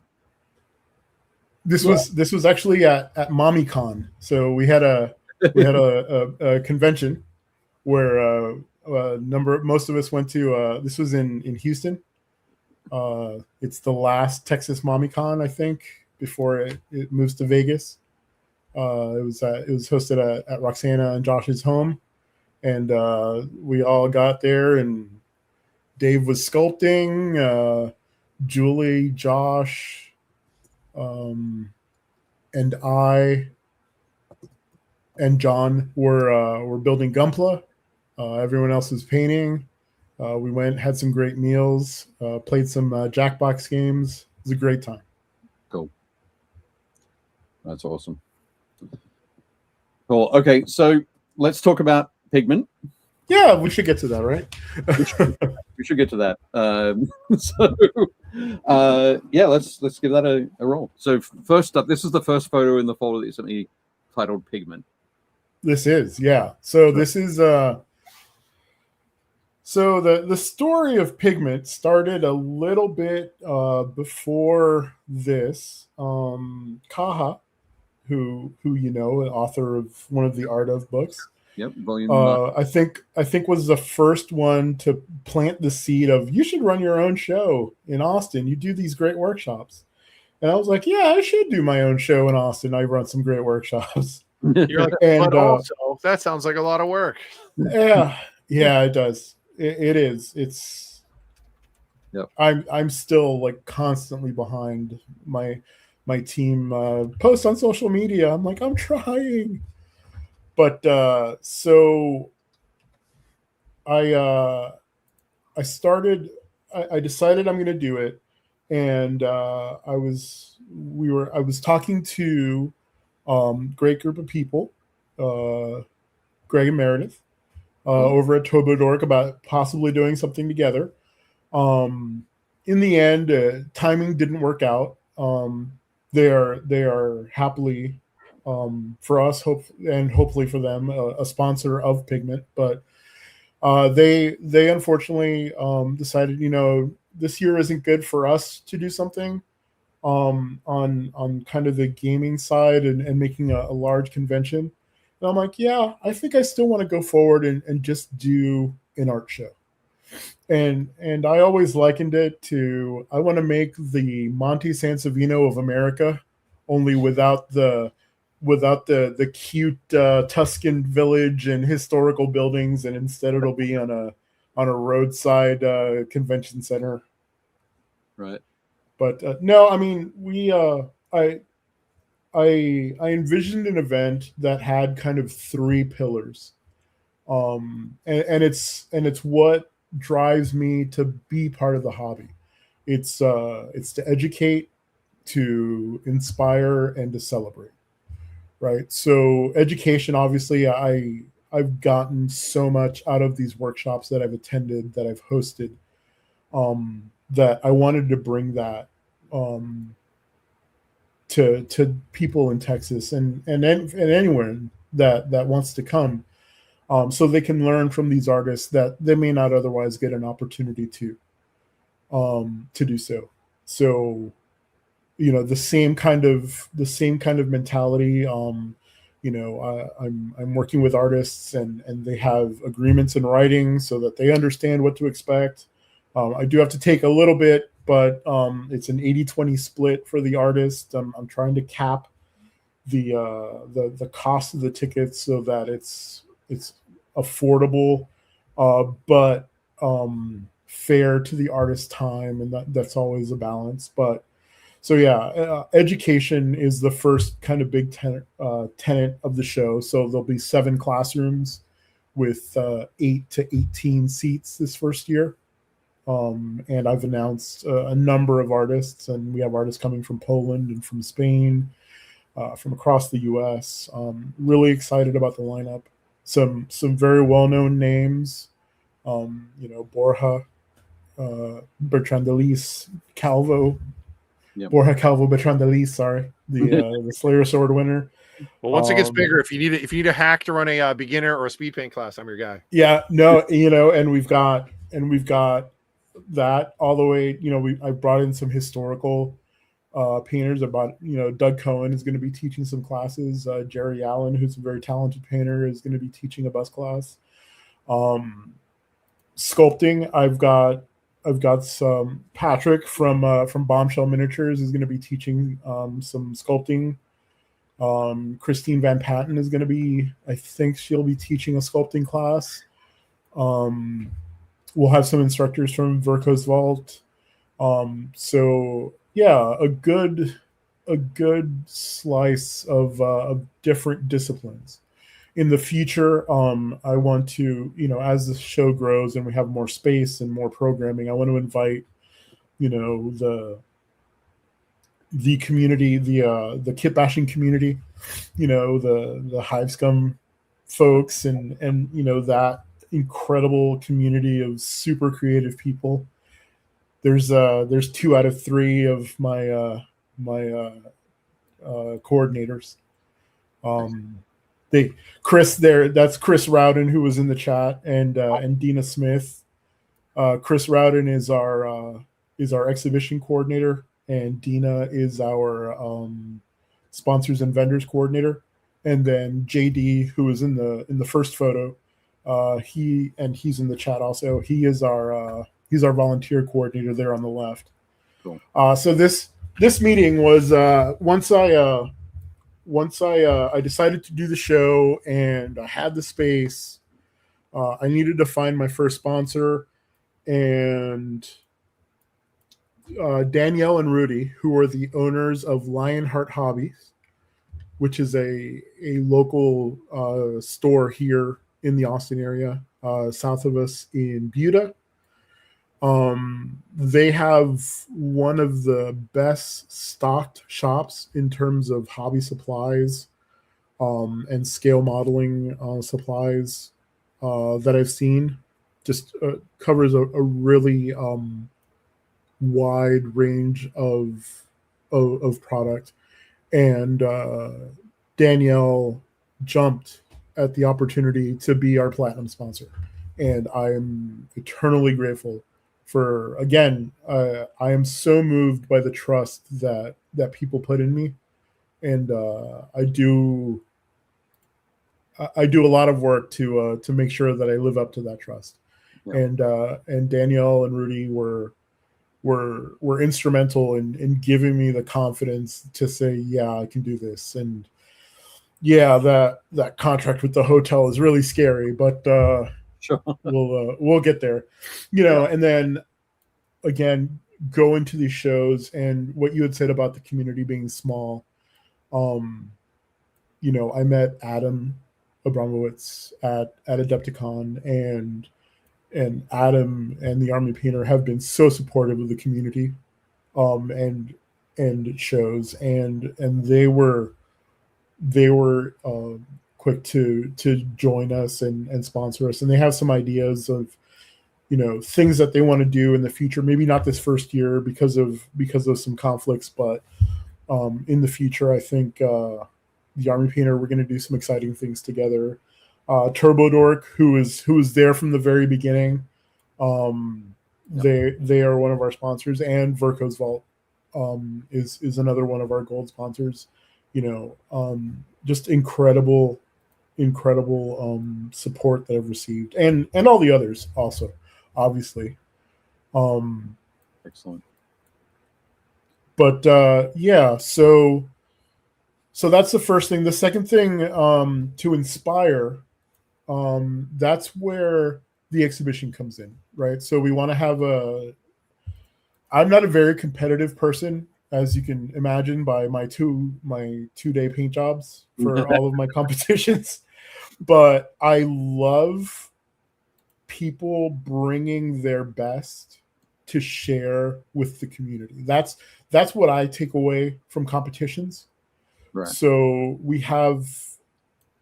going to have an exhibition that follows kind of the open format that was invented by, like, I think MMSI, and is used in various places where there's no limit to the number of golds, silvers, and bronzes, and then there'll be some superlative awards. We have an incredible group of judges from the instructor pool. I know, Steve Garcia is our head judge for the competition. I believe that Borja and Kaha have already agreed to judge, and the other 2 judges that we're primarily going to have this first year, I think they've said yes, but I don't know for sure. But incredible group of judges. Christian Schmidt is going to be the lead photographer for the entries. Fantastic. So incredibly photographed entries for the slideshow and for the presentations. Our sponsors are going to provide some awards based on their product lines. So there'll be a lot of reasons to come and to bring your work and to be inspired by others, and to be the source of inspiration for others.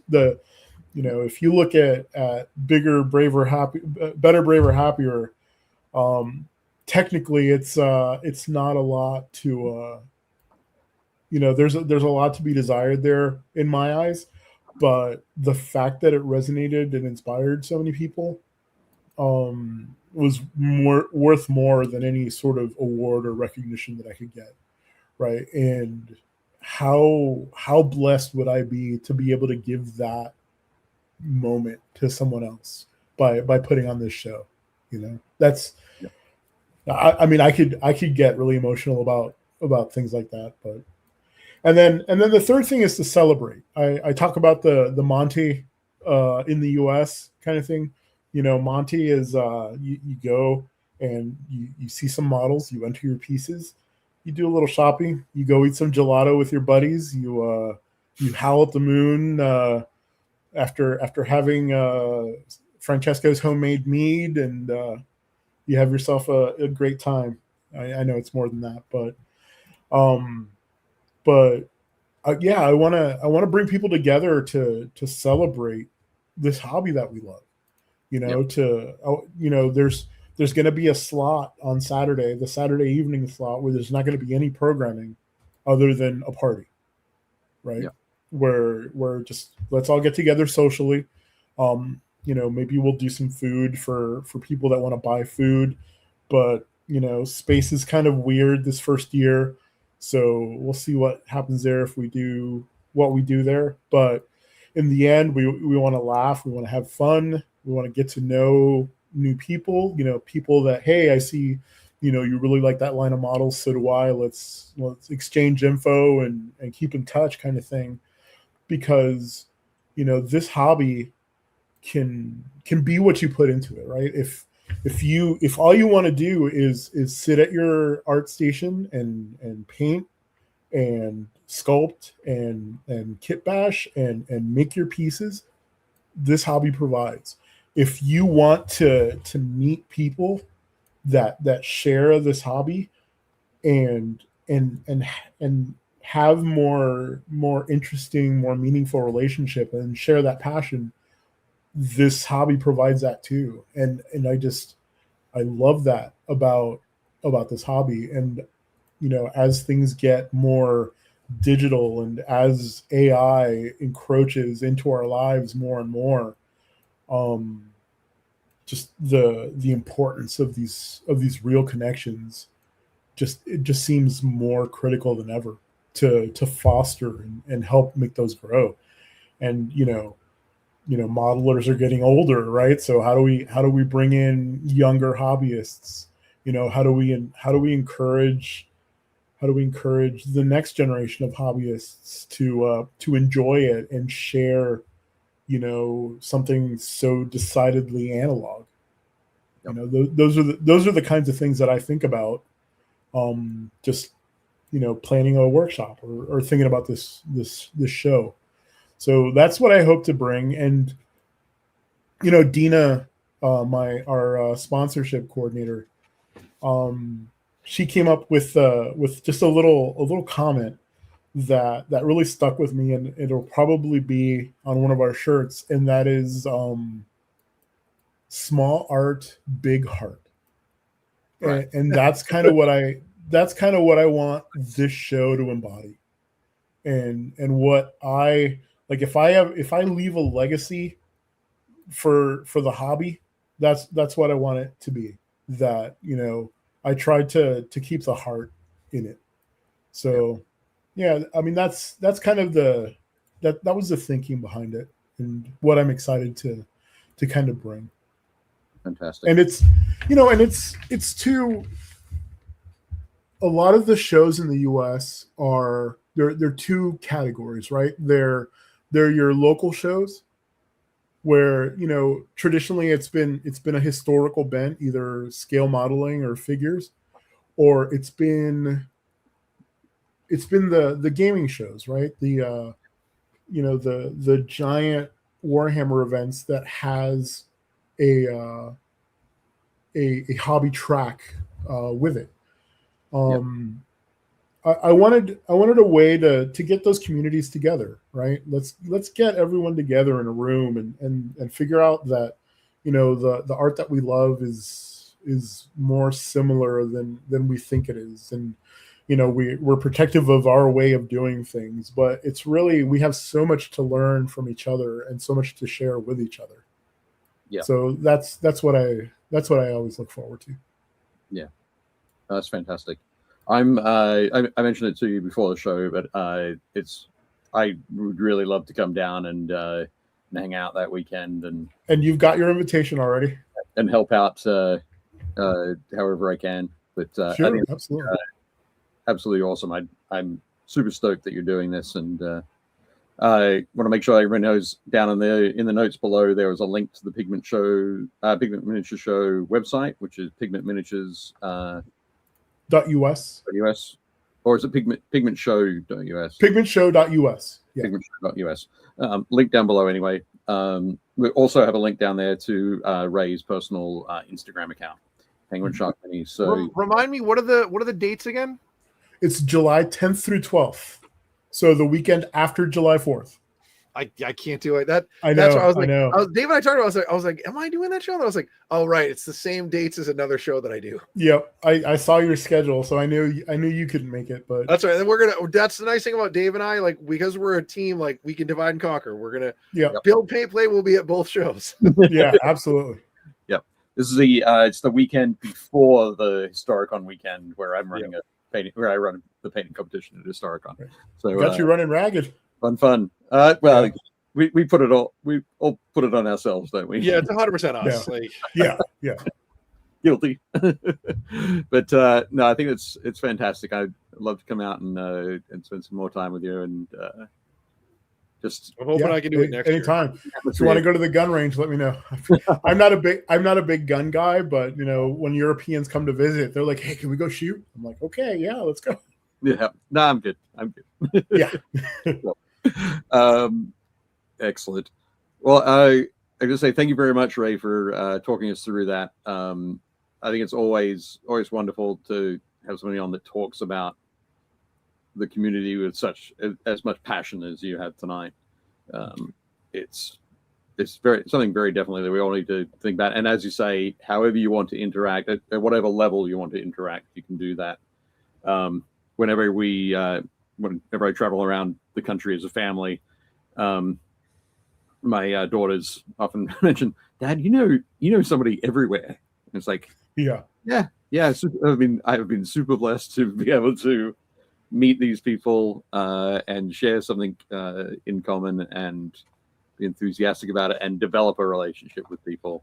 Dude, it's the best part. It's the joke that Chris Kemming and Dan would always say whenever I go to Adepticon. It's like they're like, it should be a drinking game. Every time somebody says hi to you or you say hi to them that we should just have. I'm like, you're not going to get through the hall. Like, you'll be passed out. Like, you'll have to be dragged down the hall.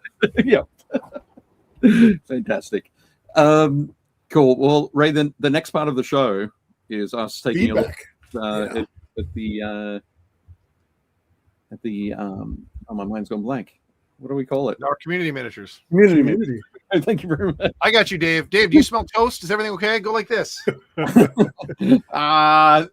Do we need lamp protocols? But fantastic. Here we go. I'm clicking the right buttons this time. Clicking away. Click, click, click. You ready? We're ready. I bet you are. Click. There we go. Okay. Nice. Alan doing some classic D&D dudes. Yep. So all of these miniatures are from the Build Paint Play Facebook community group. If you want to join us there, just head on over to Build Paint Play Community. Click Join Group, and somebody will let you in. You can comment on other people's miniatures. You can post miniatures that you're working on or that you finished. And as Jake said, classic kind of fantasy adventuring party. But these are for a game, I think he said, I can't remember what game he was playing, using these for, but it's one of the Osprey games. Frostgrave? I don't know. You might be using the Frostgrave rules, possibly, but I do love this setup. But he's got some classic Gale Force 9 trees, and then he's got some Gale Force 9 rivers. Yep. And then he's got some Monster Fight Club rocks. Yep. The gray ones in the back and the one off to the right. Those are all Monster Fight Club. Yep. And the little platforms and bridges on the left there that are the wooden walkways, the planks on the left by the castle. Over here. Yep. Yeah, those are all from Monster Fight Club as well. I love it. He's got a little bit of everything going on. Yeah, what a great way to fight your friends, right? Yeah. And I love this ruined castle that he's got going on as well. Oh yeah, that weather awesome. Is great. Yeah. Just beautiful. Just the right amount of variance in the stone. Mm-hmm. I say just the right amount. It's you can tell that there's a variance, but it's not sort of in your face. Yeah. Nice and subtle. That's awesome. Excellent work there, Alan. There are a couple more photos on the Facebook group. So definitely head along and check them out and get the full story. I unfortunately forgot. Is this the Ruin Keep where Sean Connery fights the Kurgan? Oh, it's almost is like that one's circular. Yeah. But yeah, when I saw it, it was like, oh wait, no, that one's circular. But it's the square version of it for sure. Pretty cool. Looks great. Nice work, Alan. I mentioned that we're doing some terrain painting this weekend as well. Spree Team East. Very cool. So this is one of Brendan's tables. Updated Venice, I guess. Yeah, I'm not sure exactly where it's going to be set in the world, but this will be like a river or canal sort of floating through here. There's a like shipwrecks here with walkways between them, sort of cutting across the side. Initially, Brendan was thinking, oh, well, we'll just sort of fight across the table this way, because it seems like that would kind of make sense. But yeah, but then the bridge becomes a choke point, so it becomes whoever controls the bridge. Right, yeah. You need ways to get up close and go and circle around. Yeah. So, although if I'm playing 40K, that's what jump marines are for. Yeah. I think they've decided that it's actually going to run this way. Nice. So you got to put some forces here, forces here. There's an objective in the middle you've got to get to. You've got to go around. But yeah, excellent work here. John Schaefer did a lot of the airbrush work on the buildings. Nice. That'd be a fun table to play on. Work. Yeah. Chris Marshall did a lot of work on these as well, and Brian Delaney. But yeah, excellent stuff there.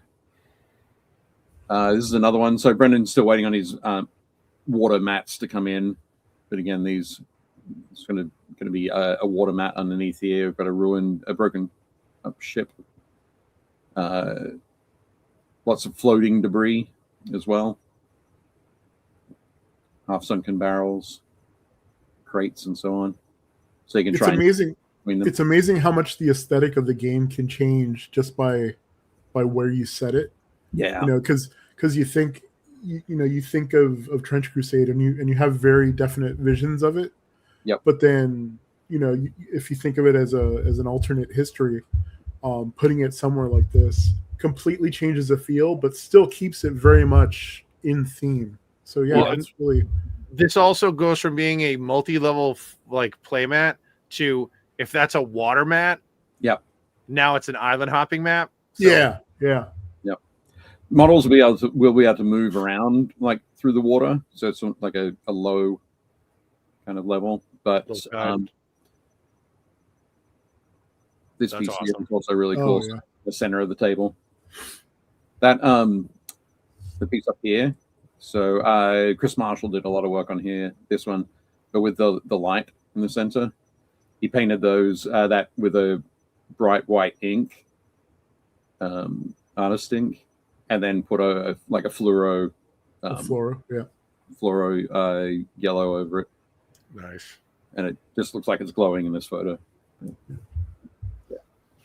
Very cool stuff. But excellent work, Brendan. Absolutely. Awesome. Brendan's wife, Kathy, made biscuits and gravy for us as well. Nice. The traditional spray So thing. you'd feel right at home. Yep. Felt like we were in Peoria. But yeah, excellent stuff, Brendan. That's awesome. Next up, Chris Gorka. Nice. This is Eric Krakendoom. Okay. Is that who it is? Yeah, that's what he listed it as. Eric Krakendoom is the he's one of the Wolf Lords. Okay. But yeah, he looks it's fantastic. See his belt buckle? It's the twin wolf heads. Right. Yep. Like that's his totem. Right. But this is a conversion, right? Yes. Is that like that cool harpoon that's in his right hand is definitely not part of the Space Wolf kit. Right. Yeah. Well, it's got a good sort of Monster Hunter aesthetic to it. The speaking of totems, the bone totems. Yep. Yeah, the Tyranid skull at the back there. Yeah. Bones radiating out. And stuck in his leg there. Yeah, it looks fantastic, Chris. Yeah. I love the green as well. It's interesting too, because it's not, but it reads limited palette. It does, doesn't it? Mm-hmm. No. Nice one, Chris. That's awesome. Great. Next up, Chris, Idiot Painter. Chris, he was looking through some old boxes and came across a figure case and opened it up, and it had 125 Cadians in it. Yeah, I was like, that's a whole Cadian army right there. He's like, oh my God, when did I do this? So he dragged it out, and hopefully we'll be expanding it into a full Imperial Guard 125 Cadians. That's what, 250 points? Yeah, so he can double that, throw in like 6 or 7 tanks. Yeah. Pretty much. I think those last cannons are worth something, but yeah, every dude is. Yeah, so he's got what, 1, 2, 3, 4, 5, 6, 7, 8, 9, 10, 11, 12. So he has 4 weapon teams. Yep. Which I don't think you can have more than 3. So he's got, unless he starts another detachment. So yeah. But then that's not a lot of guardsmen if you really think about it. That's like that's like 2 platoons of guard. Yeah. Definitely needs a third one. But no, nice one, Chris. I'm glad you were able to find those, and I look forward to seeing what you do with them in the future. Pretty cool. This is some of the terrain I worked on the weekend. This comes to us from a Dave Taylor, it looks like. Yeah. Don't know who that guy is. Wait, it's me. So this is a set of 3D printable terrain from 3D Hexes is the name of the creator.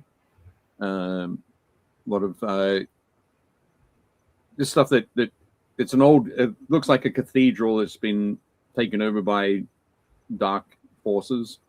So it felt very, again, something different for Trench Crusade, but very sort of appropriate. Did you paint the blood pools, or are those just the Gale Force 9 ones? They're the Gale Force 9 ones, the Battlefield in the Box ones. They actually did a blood pool set. I got one set from Games and Stuff, one set from Noble Knight Miniatures. I don't know if you have any in stock. I don't think so. I'll take a look. I'll when I go in on Thursday, I'll look. Yeah, check on it for me. But yeah, so I'm providing 2 tables like this. I have it. There's the rest of the set of terrain is off screen, but there are a lot of great statues in there that have got a very that's the stuff. Bloody sort of flesh. That's the stuff. Well, no, when you think Trench Crusade, my mind goes here more than the canals of Venice, but it all works. Yeah, I think so. I'm going to end up putting like a gloss varnish on all of the fleshy, bloody parts. Yeah, so it looks wet. Yeah. There you go. Yeah. Mm-hmm. But yeah, John Shaver helped me out with like oil weathering on the lower parts. So nice. Yeah, got some additional depth in there. But yeah, that was a lot of fun. So yeah, we'll be providing those to the narrative team, Sammy and her team. Should be good. Next up, Sulin. Oh yeah, Sulin finished the Lego figures. These are the Gears of War Lego minifig commission he's working on. Right. Hilarious that this is a thing. Those are fantastic. Those are fantastic. They are awesome, aren't they? I just love them. And the blue glow from the goggles, it's great. There's so much texture and weathering in there. Yeah, no, it's so well rendered. Yeah. It's the back of them. Those are great. Those are fantastic. I can't let my wife see this. She'll just get a new project. The equipment pouches, those are great. Excellent. Yeah, the pouches look great. Yeah, great work. Just everything's awesome. Beautiful work there, Sulin. Nice one. Next up, Jonathan Palomo. What is this guy called? This is the Lord Discordant. Oh, right. Yep. So he's got, he actually painted a couple of these up. Supposedly they fixed him. I remember when he first came out, everybody's like, oh, this model's awesome. And then you like looked at his rules and you're like, oh, there's like way better stuff to take than this guy. And then they balanced him a little, like they made his points better. I guess right now he's solid. He's a solid choice. Real cool though. Wow. Yeah. 100%. Yeah. So this is sort of the fairly sort of standard posing. Yep. And then he's done this cool sort of hunched up additional bug sort of feel to it. Nice. Yeah. Great. I can't remember if there's a third one, but yeah, he's looking really good, Jonathan. Yeah, he's cool. I'm loving the that sort of desaturated green on it. Very nurgly. Yeah. Yeah, because using those direct complements, keeping one of them desaturated is a really smart idea. Yeah. It doesn't overwhelm it. It doesn't overwhelm it. Yeah, it's great.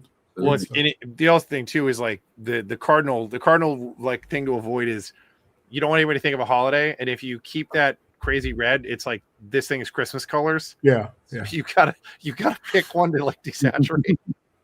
Yep, absolutely. But yeah, looking great. Nice work, Jonathan. Very cool. I'm not sure if these might be coming to Adepticon. I'll check with him. But that's one. Next up, Luis. Doing some more work on his stuff is so clean. Yeah. Very cool, clean stuff. I think we've got quite a few shots here from Luis. There's some more already on his painting handles. Yeah.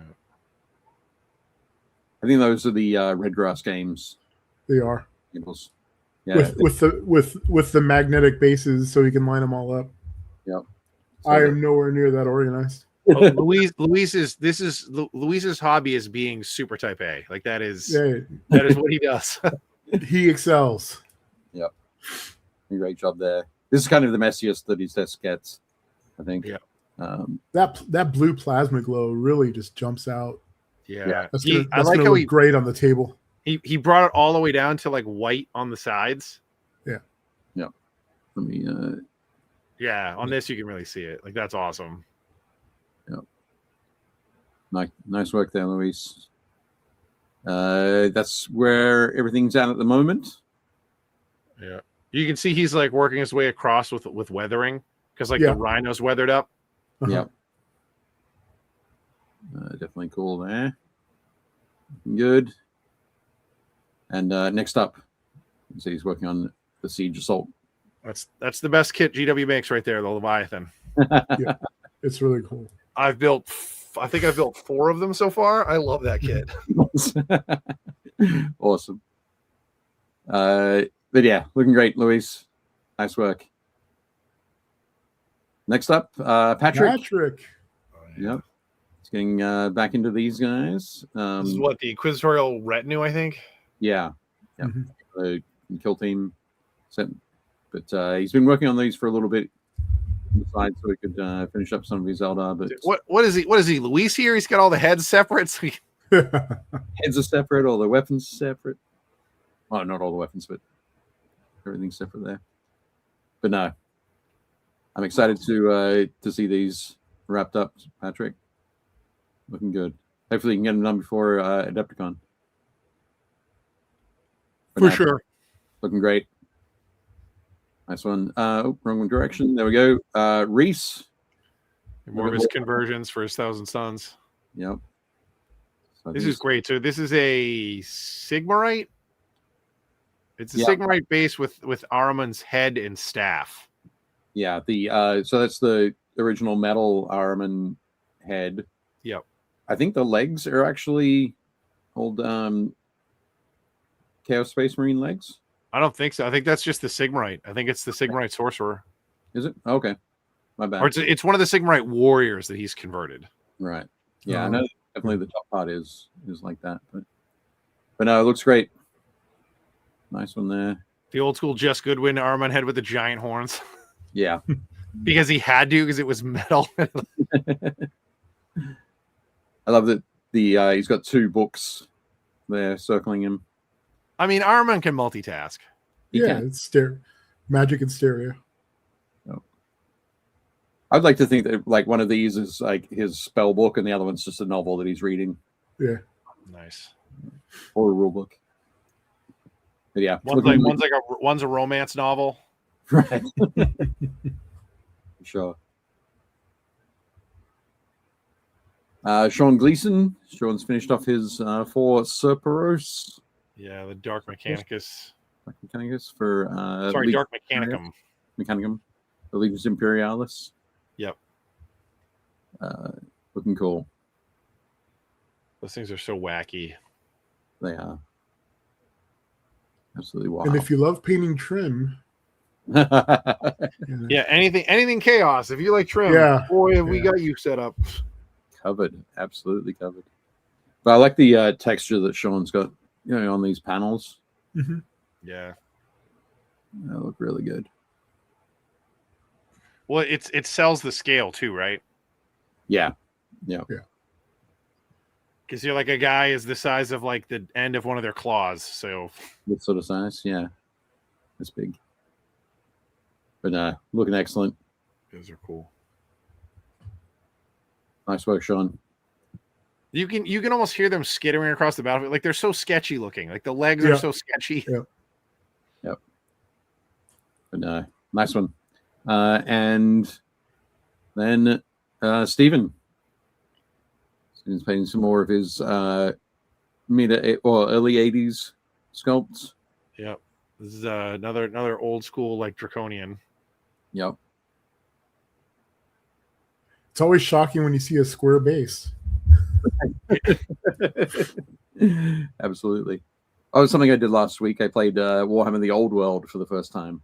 Yeah. What did you think? It was cool. Yeah, it was fun. I played my Cathay against dwarves, and there were a lot of things to learn, a couple of things to get used to. I lost by about 50 points. Yeah, dude, Cathay's a good army. Like they have a lot of really cool options. They play very much like old school Empire because you can have like cannons and stuff, but then they have like knights that are good and their infantry solid.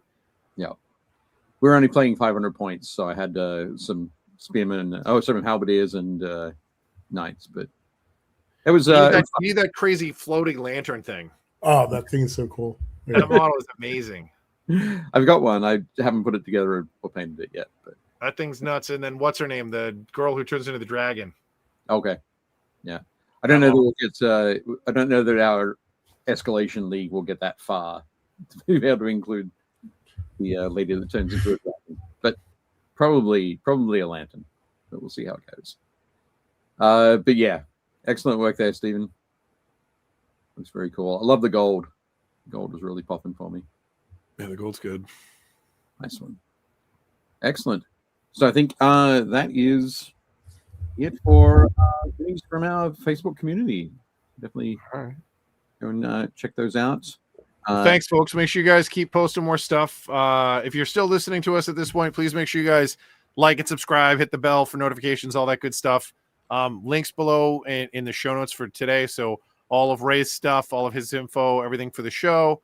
Everything for Dave and I. There's our discount code for Army Painters down there as well. So if you guys need anything, order it from armypainter.com and you can use our code. It's BPD5, Build Paint Discount 5.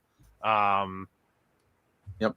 I think that's it. And then make sure you guys post all your stuff. We do this at the end of every episode. We show off stuff from the community. Excellent. So I just saw that Patrick said he's going to bring his Inquisitorial retinue with him. Cat says so much to see. My fix, I like it all in caps. What's that? Cat's like my fix, all in caps. Excellent. So I think next week we have oh nice. Cordy will be on, our newest factory teammate. Yep. So be super cool. One thing, I don't know if you noticed in the thumbnail there, Jake. Yeah, it's not me. It's not. So, Dan looks great with a mohawk. He does, doesn't he? We're gonna have to convince him to glue some hair on it. Dude, we're getting close. I cleaned it up the other day, so I've had a mohawk all winter, but I let it grow out. Yep. But it's almost mohawk o'clock again. I probably in the next couple of weeks it'll be back to a full mohawk. So. Yep, excellent. But yeah, so Jake is going to be at Gamma next week. He is got a shortened time at Gamma, so he's going to be very busy. Won't be able to do his live report from Gamma like we did last year. Yeah. We'll do a recap afterwards. I'll get photos and notes and stuff, but that sort of thing. But so Super Dan Osborne is going to be joining me next week as guest co-host, and we'll be talking with Courtney about her miniature painting journey and everything she's doing. So that'll be super cool. Excellent. I think that is. Dan's like, did you Photoshop me onto Jake? No, dude, that was a photo that you and I took somewhere. I don't know where, but of course I did that. Of course I Photoshopped you. Fantastic. Dan, Dave is our whole back office and our whole art department. He did everything. Yeah. Not the whole back office. Corey. All right. We have Corey now as well. Yeah. Don't forget that. But yeah, absolutely fantastic. There we go. Best way to lose weight and grow several inches. For sure. It's easy. That's awesome. Ray, thank you very much for joining us. It was very cool having you on. Thank you very much for having me. I appreciate it. Oh no, not a problem. No, it was great fun, and I could have blabbed for hours, 4 hours. That's what we do. That's cool. Yeah, we'll have you on again. The afternoon post show when I lose what's left of my hair afterwards. Yeah, talk about 2027. Yeah, you'll be fine. Absolutely. Yeah, no, I'm blessed. Just the volunteers that have stepped up, the coordinators that are keeping me sane. Yeah, I couldn't do it without them. And thanks for everyone who came out to watch. It means a lot. And what you guys do, just sharing your love for the hobby and for everyone. It's great. Cool. Thank you very much. Awesome.